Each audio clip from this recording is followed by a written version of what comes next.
Papa Dudut Stories.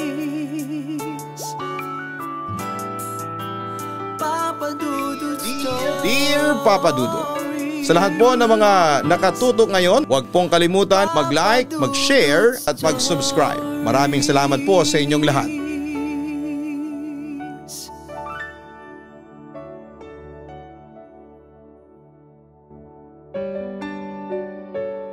Bago ang lahat ay gusto ko munang magpasalamat sa iyo dahil napili ninyong itampok ang aking istorya sa inyong programa.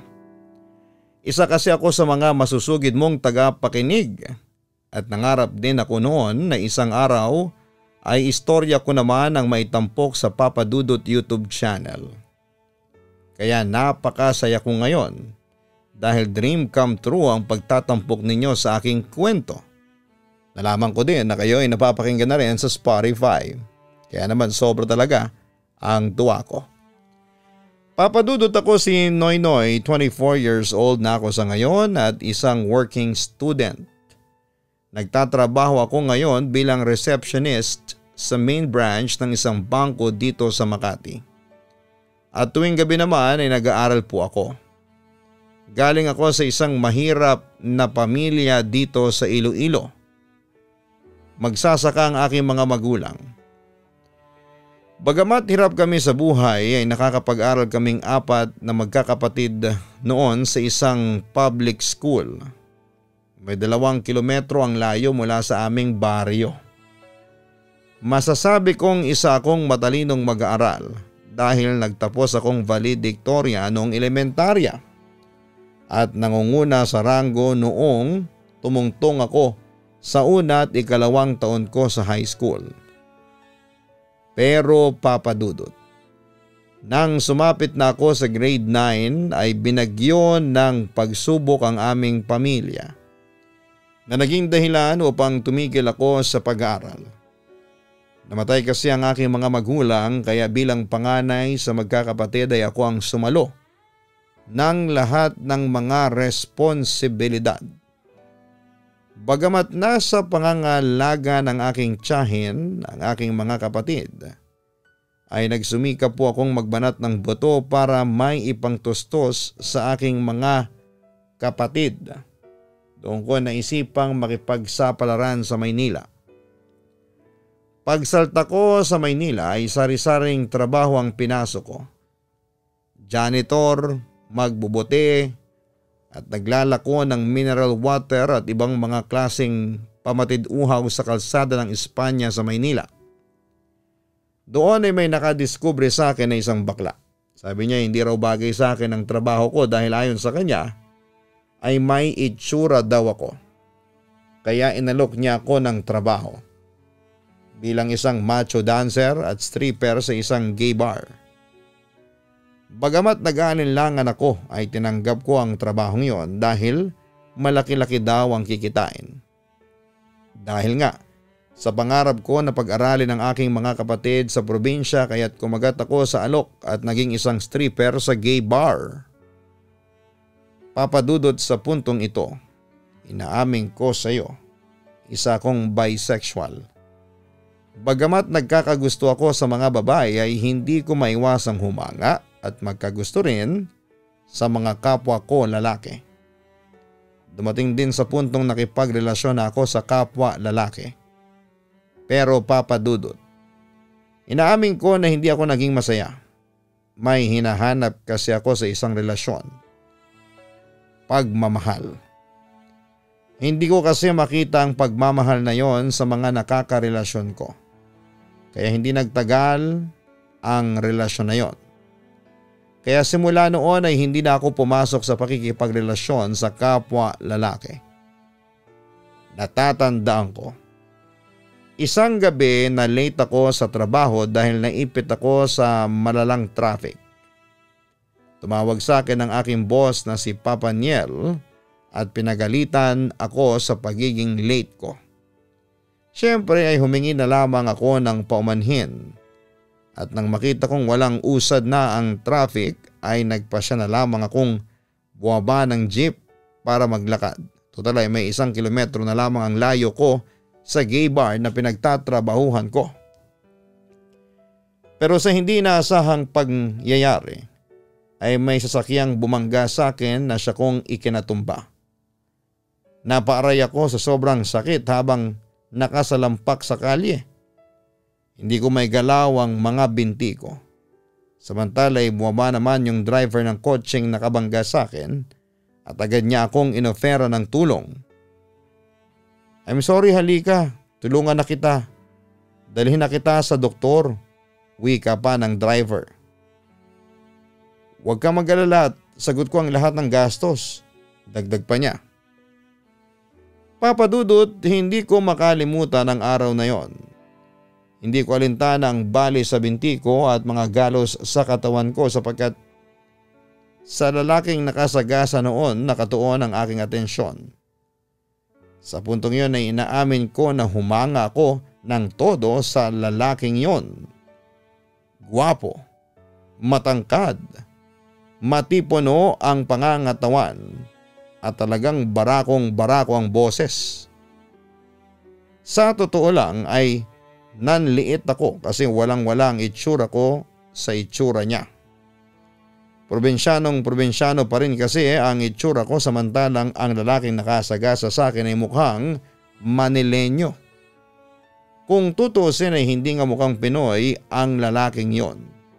Siguro kung naging macho dancer lamang siya ay tiyak na mas mabenta siya kesa sa akin. Inaamin ko rin, Papa Dudut, na nainggit ako sa lalaking yon sapagkat isa siyang mayaman samantalang ako ay kailangan pang babuyin bago kumita ng pera. Mula sa kotse, damit at Rolex ay masasabing mayaman talaga ang lalaking nakadisgrasya sa akin. Pati nga siguro yung suot-suot niyang salamin sa mata ay mahal din yata. Kaya hindi ko maiwasang ikumpara ang aking sarili sa kanya. Pinangarap ko din kasi na maging mayamang tulad ni Ferdinand. Ngunit sadyang madamot lang siguro ang tadhana kaya isinadlak ako sa mahirap na buhay. Hindi basta-basta ang ospital na pinagdalhan sa akin ng lalaking yon. Alam ko kasi noon na mayayaman lamang ang nagpapagamot sa ospital na yon. Nang maidala ako doon ay agad akong inasikaso at ginamot ng mga nurse habang ang mayamang lalaking yon ang sumagot sa lahat ng bills at gamot ko. Doon ko napagtanto noon na nabalian ako sa binti at ang sabi pa ng doktor na tumingin sa akin ay kailangan daw akong magstay doon ng ilang araw. Alam ko na mangangahulugan yon ng panibagong gastos sa lalaking yon. Ngunit baliwala yon sa kanya. Sabi niya sa akin ang gusto lamang niya ay gumaling ako. Pagkatapos ng lahat ng kanyang obligasyon ay nagpaalam at umalis na ang lalaki. Akala ko pagkatapos noon ay hindi na kami muling magkikita pa. Ngunit kinaumagahan, sa ospital, nagulat na lamang ako na biglang dinalaw ako ni Ferdinand. May dala siyang isang basket at punong-puno ito ng mga sariwang prutas tulad ng oranges, grapes, kiwi at mansanas. Kumusta ka na pare? Tanong niya sa akin. Medyo okay na. Yun nga lang kailangan kong magsaklay dahil sa semento ko sa binti. Sagot ko sa kanya. Pagkatapos noon, Papa Dudut, ay nagkwentuhan na kami ni Ferdinand. Mabait naman siya at hindi boring magkwento. Doon ko rin nalaman sa kanya na naaalala niya sa akin ang bunso niyang kapatid na lalaki. Samantala nang tanungin niya ako noon kung ano ang trabaho ko ay hindi ako nakasagot. Nahihiya kasi akong aminin ang totoo sa kanya. Bakit ka naman nahihiya, Noy? As long as marangal ang trabaho mo bakit mo naman ito ikakahiya? Sabi pa niya sa akin ang sabihin ko sa kanyang nahihiya ako. Kaso hindi marangal ang trabaho ko, reply ko sa kanya. Isa akong macho dancer at stripper, pag-amin ko. As expected ay nagulat si Ferdinand sa ipinagtapat ko sa kanya. Pero kinalaunan ay nagsabi siya sa akin na wala naman ako dapat ikahiya dahil mukhang full package daw ako. Napangiti lamang ako sa sinabi niyang yon. Gusto mo ba ang trabaho mo? Masaya ka ba sa pagiging macho dancer? Curious na tanong niya sa akin. Sa totoo lang, ayoko sa trabaho ko. Pero wala akong mapagpilian kasi malaki ang perang kinikita ko doon. Hindi naman ako makakahanap ng matinong trabaho kasi second year high school lang ang narating ko. Alam kong may mga disenteng trabaho na akma sa narating ko tulad ng janitor, waiter, kaso may mga pinapakain pa akong nakababatang kapatid sa probinsya. Sinusustentuhan ko silang lahat. Kaya kahit na nasusuka ako sa trabaho ko bilang macho dancer at stripper ay tinitiis ko yun. Alang-alang sa mga kapatid ko, kwento ko. Nakita ko naman na tila naantig si Ferdinand sa aking kwento ng buhay. Kaya pagkatapos kong magkwento ay may inoffer siya sa akin. Anyway, may inaalok ako sa iyong trabaho. Kakalis lang ng messenger ko sa bangko. Kung gusto mo ay mag-apply ka sa HR ng bangkong pinagtatrabahuhan ko. Don't worry, hindi naman madugo ang mga requirements. Kailangan lang ng NBI clearance at TIN number. Reasonable naman ang sweldo. Don't worry, ako ang magiging backer mo. Gusto ko kasing makatulong sa pagbabago ng buhay mo. Sabi niya sa akin. Papadudot, sa totoo lang, parang blessing in disguise ang nangyaring aksidente sa akin. Kung hindi dahil doon ay hindi ko makikilala ang isang mabait, maalaga at palakaibigan na si Ferdinand. Sa pagdating ni Ferdinand sa buhay ko ay hindi ko akalain na sunod-sunod ang swerteng dumating sa akin. Nariyan ang pagkakaroon ko ng disenteng trabaho bilang messenger sa isang sikat na bangko kung saan ay mataas ang katungkulan ni Ferdinand. Bagamat hindi kalakihan ang sweldo sa kumpanya sa pagiging macho dancer ay masasabi kong mas gusto ko ang bago kong trabaho. Sa bago kong trabaho ay naranasan na tratuhin ng maganda, yung tipong taas noo kang haharap sa tao dahil desente ang trabaho mo. Hindi katulad sa pagiging stripper o macho dancer na palaging binababoy ang pagkalalaki ko. Simula noon ay naging mabuting kaibigan at boss sa akin si Ferdinand. Sa pagsasama namin sa trabaho ay napagtanto ko na isang mabuti, kagalang-galang at matulunging tao si Ferdinand. Siya rin ang tipo ng tao na hindi bossy at marunong makihalubilo sa tao. Sa madaling salita ay isang mapagkumbabang leader si Ferdinand. Kaya naman papadudot dahil sa mga katangian ni Ferdinand ay hindi ko naiwasang mahulog ang loob ko sa kanya. Noy, kumusta naman ang bago mong work? Bati niya sa akin isang araw sa cafeteria. Eto okay, medyo mahirap pero mas gusto ko ito. Sagot ko. Salamat sa lahat ha. Napakabait mo sa akin at nagpapasalamat ako sa iyo. Ang dami mo nang ibinibigay sa akin. Binago mo ang buhay ko. Dugtong ko pa. Wala yon. Hindi ba't magkaibigan tayo? Basta palagi mong tatandaan na ang magkaibigan ay laging nagtutulungan. Nakangiting reply sa akin ni Ferdinand.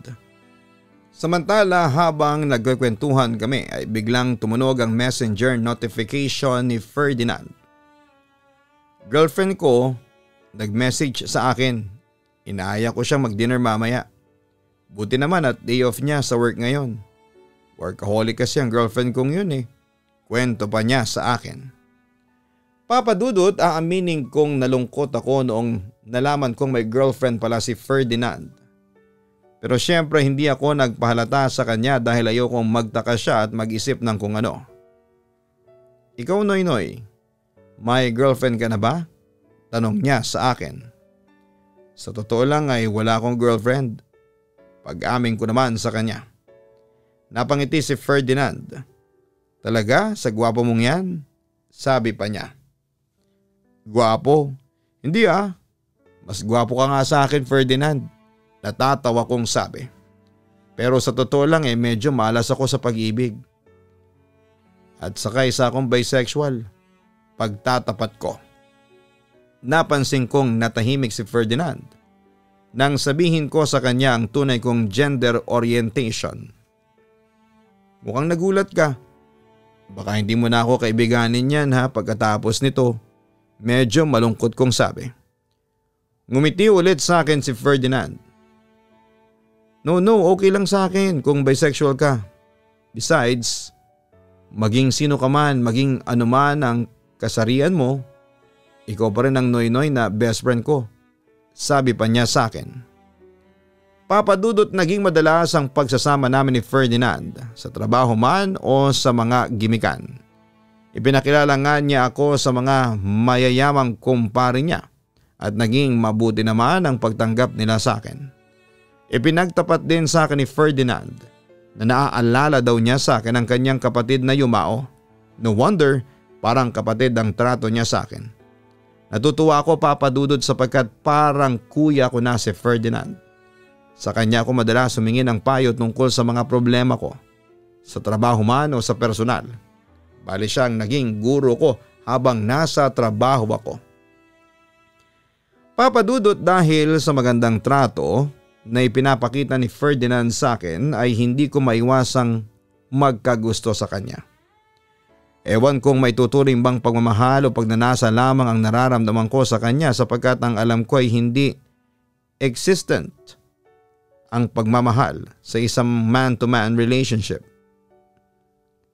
Kung existent ang love sa isang gay relationship, ewan ko lang sa mga bisexual na tulad ko. Pero Papa Dudut, sa halip na sabihin ko kay Ferdinand ang totoo kong nararamdaman ay kinimkim ko na lamang. Una, alam kong straight si Ferdinand at hindi siya papatol sa kapwa niya lalaki. Pangalawa ay kapatid lamang ang turing niya sa akin. Kaya nga Papa Dudut, madalas akong usigin ang aking konsensya dahil walang kaalam-alam si Ferdinand na pinagpapantasyahan ko na siya. Pero lalo pa yatang napasama ang pagkimkim ko ng aking naramdaman para kay Ferdinand. Araw-araw kasing sumisilakbo ang aking pagnanasa sa kanya.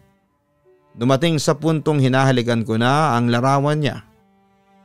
Sinikap ko rin na hindi makahalata si Ferdinand sa aking nararamdaman na pagkagusto sa kanya kaya nag-decide akong umiwas na lamang sa kanya.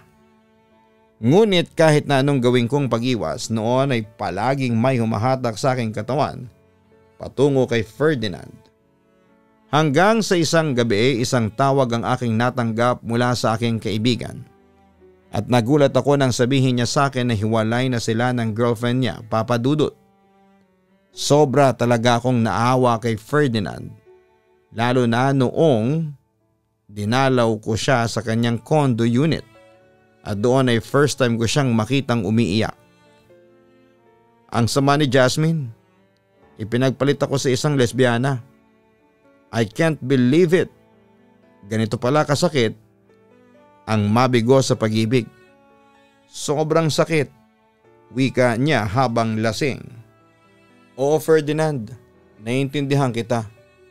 Alam ko ang sakit ng mabigo sa pag-ibig pero hindi sagot ang alak para sa kinikimkim mong kabiguan.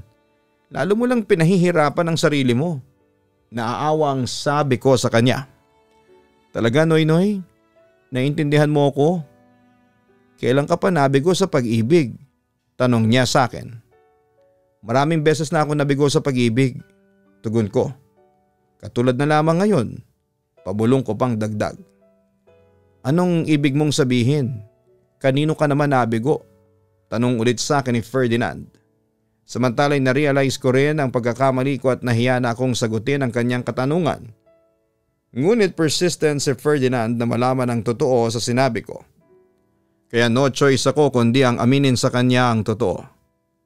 Sa iyo Ferdinand, halos pabulong kong wika pero alam kong narinig yon ng lalaki sa harapan ko. Ang little brother ko ay may lihim na pagnanasa pala sa akin. Natatawang wika pa ni Ferdinand, ngunit agad ko yung kinontra at sinabing hindi pagnanasa ang nararamdaman ko para sa kanya kundi pag-ibig. Sa puntong yon, tahimik na tinitigan lamang ako ni Ferdinand. Hindi naman ako makatingin sa kanya ng diretsyo dahil na rin sa hiya. Maya-maya'y muli siyang nagsalita. Kung sakaling ako si Jeannie at bibigyan kita ng isang kahilingang may katuparan, Ano yun? Panunukso sa akin ni Ferdinand. Kahilingan? Simple lang ang kahilingan ko, ang makasama ka. At mahalin ako tulad ng pagmamahal na ibinigay mo kay Jasmine. Sagot ko sa kanya. Okay, your wish is my command. Lasing na biro sa akin ni Ferdinand. Eto ng katawan ko, pinapaubaya ko na sayo.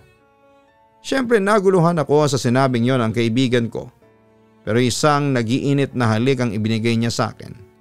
Nung una ay sinubukan kong makawala ngunit mahigpit ang pagkakahawak niya sa akin. Hanggang sa huli ay sumuko ang aking katawang lupa. Papa Dudut, hindi ko makalimutan ang gabing yon habang gumagawa kami ni Ferdinand ng milagro sa condo unit niya. Masasabing dream come true ang pag-angkin niya sa kaloob-looban ko. Kung magmamahalan kami ni Ferdinand noong gabing yon ay parang wala nang naghihintay na bukas sa amin. Sinamantala ko ang pagkakataong yon para ipakita kay Ferdinand kung gaano ko siya kagusto o kamahal.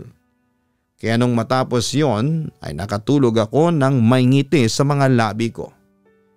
Pero Papa Dudut, nagulat na lamang ako kinabukasan nang magising akong nakatingin sa akin si Ferdinand. Bakas ko sa kanyang mga mata. Ang lungkot na siyang nagpakirot sa puso ko. Kahit na walang salitang lumalabas sa kanyang bibig ay batid kong nagsisisi siya sa mga nangyari sa amin. Nung nakaraang gabi. Pagkatapos noon ay naligo siya at nagbihis at pumasok sa trabaho. Simula noon ay iniwasan na ako ni Ferdinand. Nakaramdam ako ng sobrang kirot sa puso ko nang muli kaming magkaharap ni Ferdinand sa opisina. Bagamat mabait pa rin siya sa akin ay napansin ko na malaki na ang pinagbago niya. Professional na niya akong hinaharap kahit natapos na ang aming trabaho. Hindi na rin sumasabay sa akin si Ferdinand sa pagkain. Hindi na siya katulad ng dati na parang kapatid ang trato niya sa akin. Dahil sa hindi ko matanggap ang pagbabago ng pakikitungo sa akin ni Ferdinand. Kaya isang araw ay nag-decide akong harapin siya. Ferdinand, iniiwasan mo ba ako? Tanong ko sa kanya nang minsang magkasalubong kami sa parking lot ng opisina. Parang ayaw mo na akong kausapin. Ano bang nagawa ko sa iyong masama? Bakit nag-iba na ang trato mo sa akin? Sorry dun sa nangyari sa atin nung isang linggo. Hindi dapat nangyari yun. Wika ni Ferdinand. Kaya lang naman nangyari sa atin yun dahil gusto natin ang isa't isa. Ang sabi ko naman. Ngunit hindi nagbago ang ekspresyon ni Ferdinand. Para bang sinasabi niya na mali ang ginawa namin. Hindi pagmamahal ang naramdaman natin ang gabing yun kundi init lang ng katawan. I'm sorry Noy Noy dahil naging mapagsamantala ako sa nararamdaman mo sa akin. Ginamit lang kita para makalimutan ko si Jasmine. Pagpapatuloy ni Ferdinand. Sa puntong yun ay tinanong ko siya. Mahal mo ba talaga ako Ferdinand? Mahal kita Noy Noy. Pero bilang kapatid.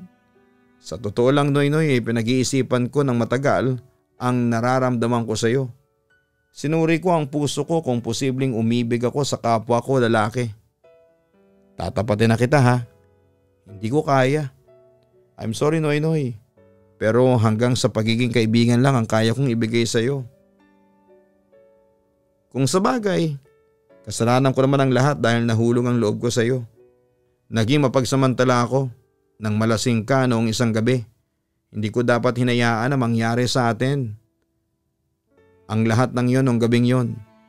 Patawad Ferdinand kung pinagsamantalahan kita. Sa oras na yon ay hindi ko na napigilan ng umiyak sa harapan niya. Agad naman ako niyakap ni Ferdinand para pakalmahin. Huwag ka nang umiyak. Wala ka dapat na ikahiya at ikahingi ng tawad sa akin.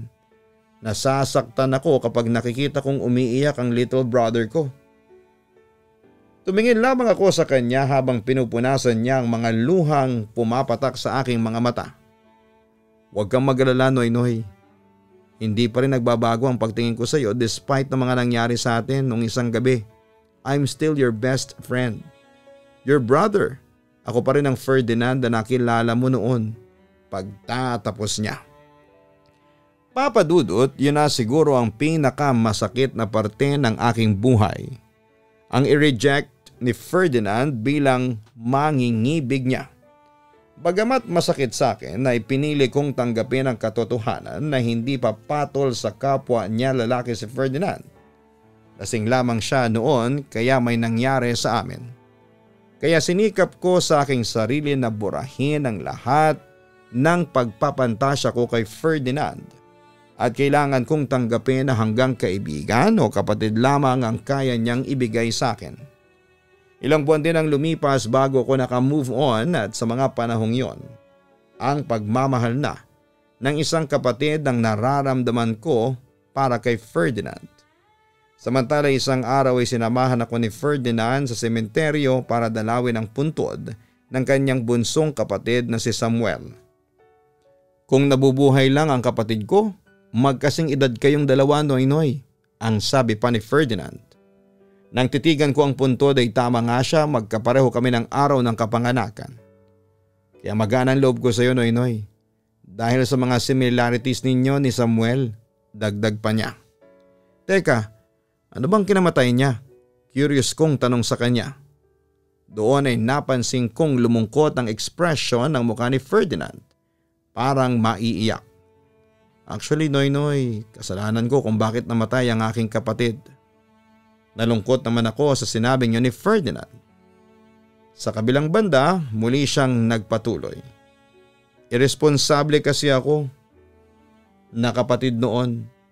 Isang special child si Samuel at bilang kuya ay sa akin madalas pinababantayan ng mga magulang ko si Samuel.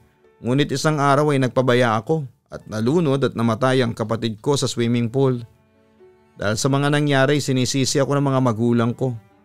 Ako naman binabagabag ng aking konsensya hanggang ngayon.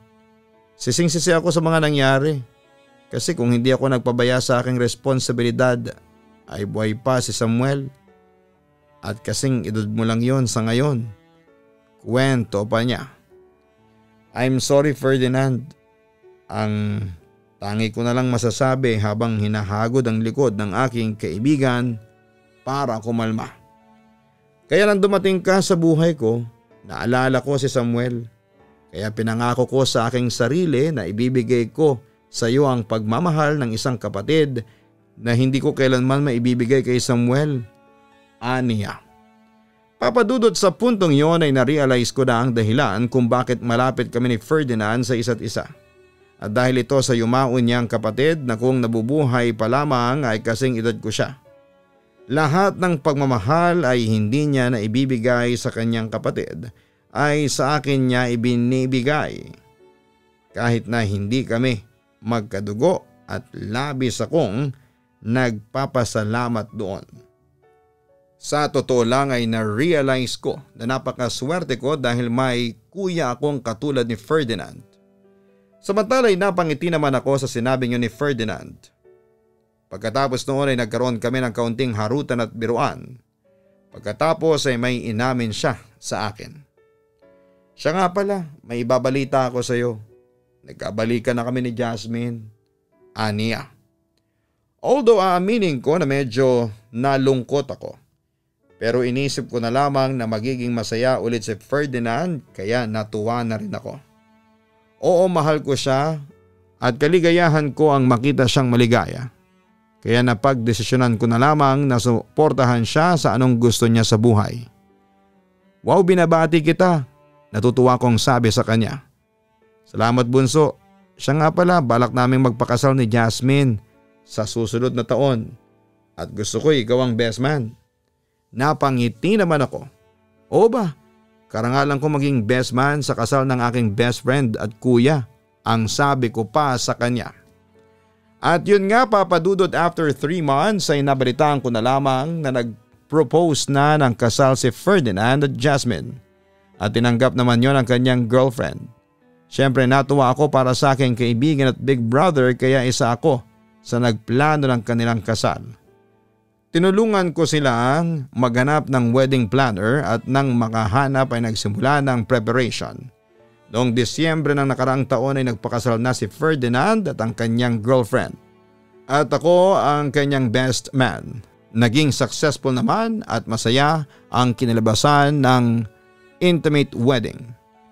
Samantala kamakailan naman ay na-promote ako mula sa pagiging messenger hanggang sa pagiging receptionist. Sa tulong ni Ferdinand ay naipagpatuloy ko ang aking pag-aaral tuwing gabi. Desidido talaga akong makapagtapos ng pag-aaral dahil pangarap ko maging isang bank executive balang araw. At sa awa naman ng Diyos ay nababalanse ko ang oras sa trabaho, pamilya, pag-aaral at syempre sa love life. Anyway, kung love life naman ang pag-uusapan, hindi naman ako magpapahuli.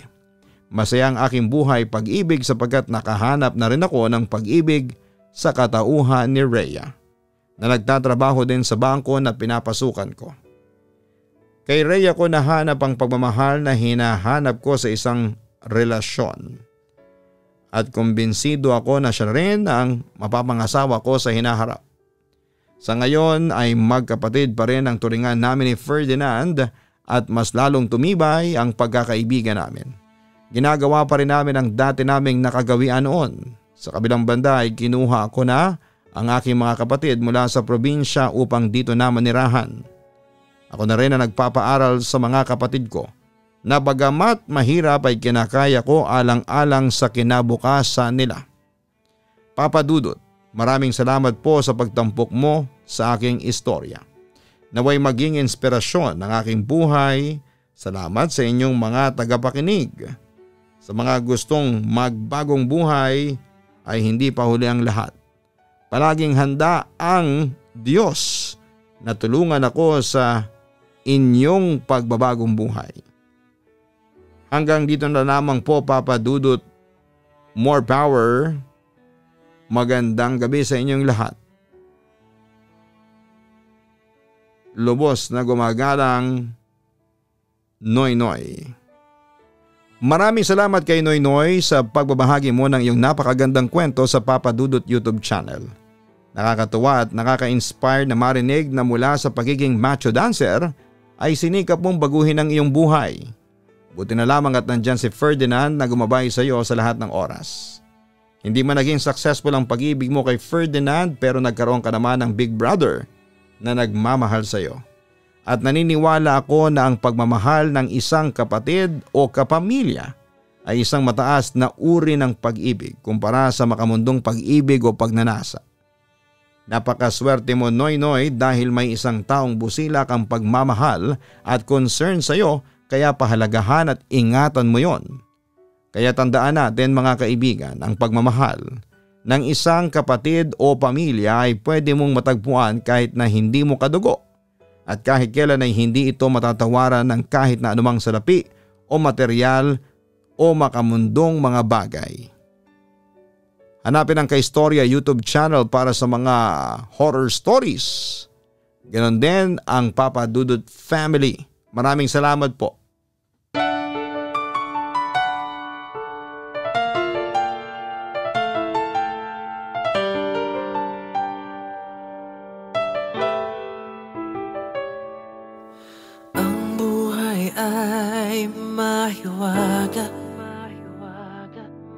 Laging may lungkot at saya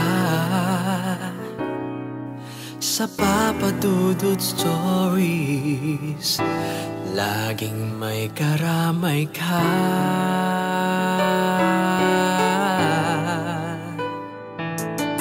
Mga problemang kay bigat, dito ay pakikinggan ka. Sa Papa Dudut Stories, kami ay iyong kasama. Dito sa Papa Dudut Stories, ikaw ay hindi nag-iisa.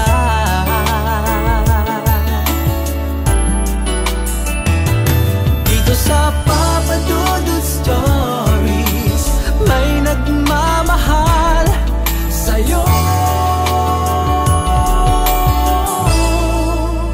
Papa Dudut Stories, Papa Dudut Stories,